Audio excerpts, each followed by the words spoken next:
এই ভিডিওতে আমরা অত্যন্ত পরিচিত একটি ওয়ার্ড নিয়ে আলোচনা করতে যাচ্ছি। এই ওয়ার্ডটি ফেসবুক, ইন্টারনেট, বিভিন্ন সোশ্যাল মিডিয়া অথবা বিভিন্ন ধরনের নাটক উপন্যাসও দেখা যায়। আর সাধারণত দুটি মানুষের সঙ্গে হঠাৎ দেখা হলে বা কাঙ্ক্ষিত কোনো ব্যক্তির সাথে হঠাৎ পরিচয় হলে এই শব্দটি ব্যবহার করা হয়ে থাকে। হ্যাঁ ভিউয়ার্স, আজকে গ্রিটিংস ওয়ার্ডটি নিয়ে আলোচনা করব। শুরুতে গ্রিটিংস শব্দের আমরা একটু ডেফিনেশন বা সংজ্ঞাটি দেখে নিই। Greetings means the act of expressing praise or good wishes to someone for an achievement or special occasion.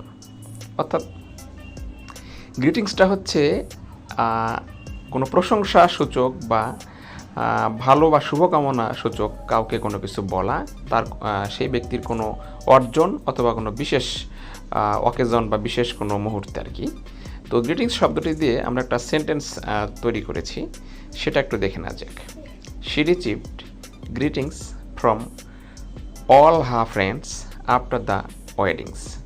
আপনারা সবাই জানেন যে ওয়েডিং অর্থাৎ বিবাহের অনুষ্ঠানে সাধারণত বরকনে এক জায়গায় আসলে তাদেরকে গেটে একটা অভ্যর্থনা দেওয়া হয়।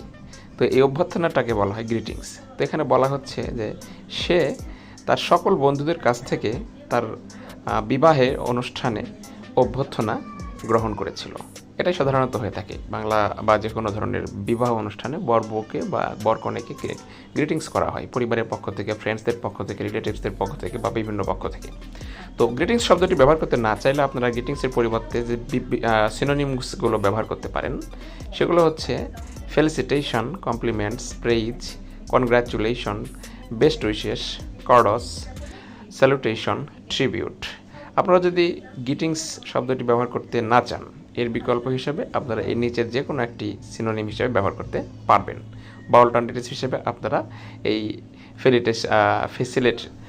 ফেলিসিটেশনস, compliments, praise, congratulation, tribute, salutation, কর্ডস, বেস্ট উইশেস এগুলো ব্যবহার করতে পারবেন। এখন গ্রিটিং শব্দের বাংলা অর্থ আপনারা বুঝে গেছেন এতক্ষণ যে অভিনন্দন, শুভেচ্ছা, প্রশংসা বা অভ্যর্থনা। আশা করি ভিডিওটি ভালো লেগেছে। ধন্যবাদ।